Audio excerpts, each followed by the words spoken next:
ensemble dans l'amour du Père. Gloire et louange à toi. En ce temps-là, on venait de crucifier Jésus et le peuple restait là à observer. Les chefs tournaient Jésus en dérision et disaient « Il en a sauvé d'autres, qu'il se sauve lui-même, s'il est le Messie de Dieu, l'élu. » Les soldats aussi se moquaient de lui, s'approchant, ils lui présentaient de la boisson vinaigrée en disant « Si tu es le roi des Juifs, sauve-toi toi-même. » Il y avait aussi une inscription au-dessus de lui « Celui-ci est le roi des Juifs. » L'un des malfaiteurs, suspendu en croix, l'injuriait. « N'es-tu pas le Christ? Sauve-toi toi-même et nous aussi. » Mais l'autre lui fit de vifs reproches.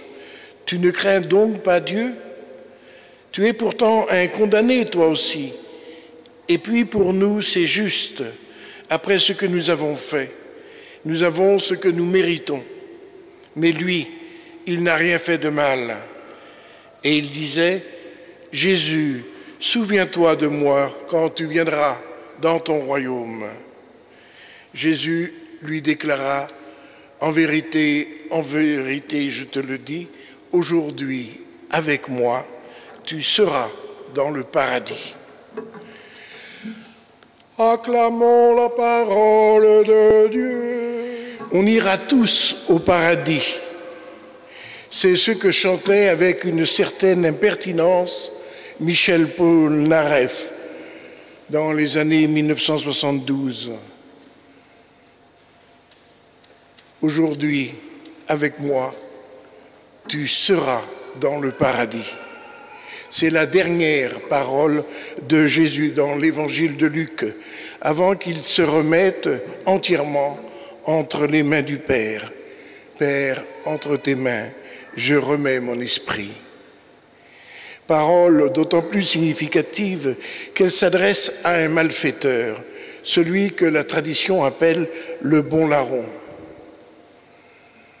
Mais y aurait-il de bons assassins, de bons truands, de bons malfaiteurs?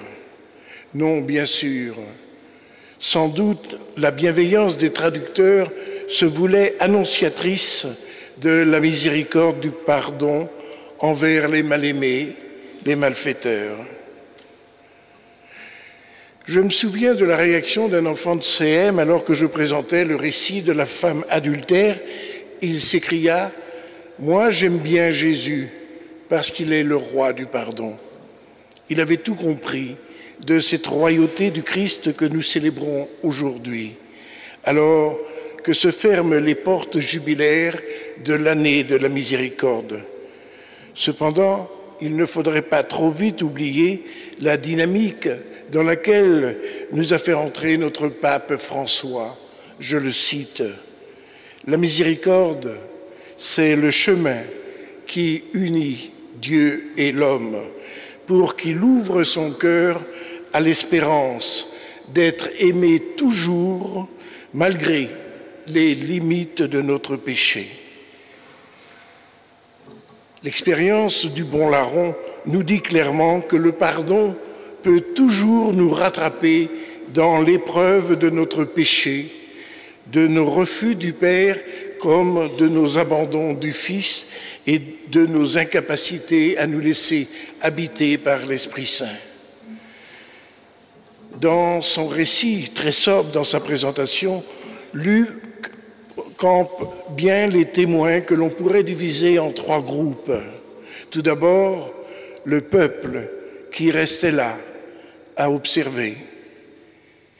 C'est la foule qui, comme à son habitude, reste tout à fait passive et vient regarder un spectacle qui rompt un peu la monotonie du quotidien. Pour elle, sauve-toi et nous avec signifie échapper à la mort.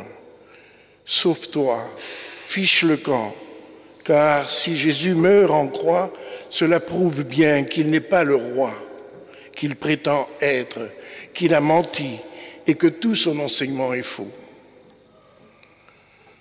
Ensuite, le groupe qui tourne Jésus en dérision en l'invitant à se sauver lui-même, les chefs religieux, les soldats et celui qu'on peut appeler le mauvais larron par opposition au bon.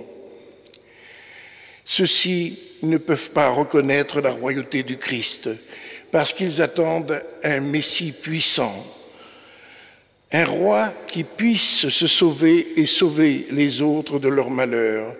Ils attendent un roi à la manière de David, capable de rétablir l'indépendance et l'unité des tribus d'Israël.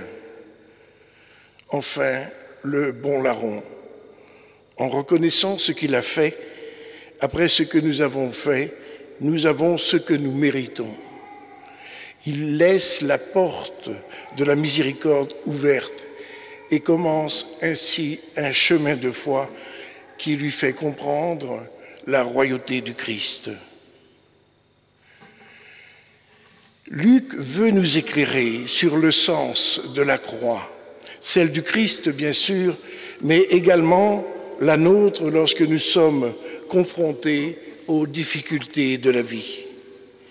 Il oriente tout son récit dans la perspective du salut, qui ne concerne pas uniquement l'éternité, mais l'aujourd'hui. Aujourd'hui, avec moi, tu seras au paradis. Notre tentation est grande de n'entendre que le mot paradis, qui ne se trouve nulle part ailleurs dans l'Évangile. Le mot, nous le savons bien, renvoie au jardin, celui de la création où tout est lumière, harmonie. Luc nous invite donc à relire notre existence à la lumière du projet créateur de Dieu. L'homme est appelé à s'y épanouir dans une harmonie totale, réconcilié avec lui-même, avec la création et avec Dieu. On peut affirmer, sans craindre de se tromper, qu'en mourant pour nous sur la croix, le Christ rouvre les portes du jardin d'Éden que le péché d'Adam et d'Ève avait fermées. Le Christ est roi, roi de l'univers, car c'est en lui que tout fut créé. Tout est créé par lui et pour lui. Il est au principe de toute chose, de toute créature, non pour dominer, écraser, exploiter, mais pour tout réconcilier. C'est pour cela que saint Paul, dans sa lettre aux Colossiens, nous invite à rendre grâce à Dieu le Père. Il nous a fait entrer dans le royaume de son Fils bien-aimé, où tout péché est pardonné, où tout est lumière, car tout est réconcilié, rassemblé comme dans un corps dont il est la tête, où toute chose a son accomplissement. Quel rêve, me direz-vous? Mais sa réalisation plénière est pour demain ou après-demain, dans le paradis. Non, c'est aujourd'hui qu'elle commence. Aujourd'hui, avec moi, tu seras dans le paradis. Si nous accueillons, si nous laissons grandir en nous ce règne de l'amour qui va jusqu'au pardon, être avec le Christ, être en sa proximité, son règne, c'est d'abord au-dedans de nous. Ce que nous avons à construire comme chrétiens ne concerne pas d'abord le ciel, mais c'est aujourd'hui où la présence du Seigneur à nos côtés transforme notre existence en paradis. Souviens-toi de moi quand tu viendras inaugurer ton règne. Ce règne est inauguré une fois pour toutes sur la croix. C'est dans le quotidien de nos existences, même dans la pire des déchéances, que le royaume du crucifié ressuscité nous est ouvert. À nous de l'accueillir. Oui, au terme de son agonie, parce qu'il est le maître de l'espace et du temps, le roi des univers, Jésus a le droit et peut nous promettre le paradis. Aujourd'hui, avec moi, tu seras au paradis.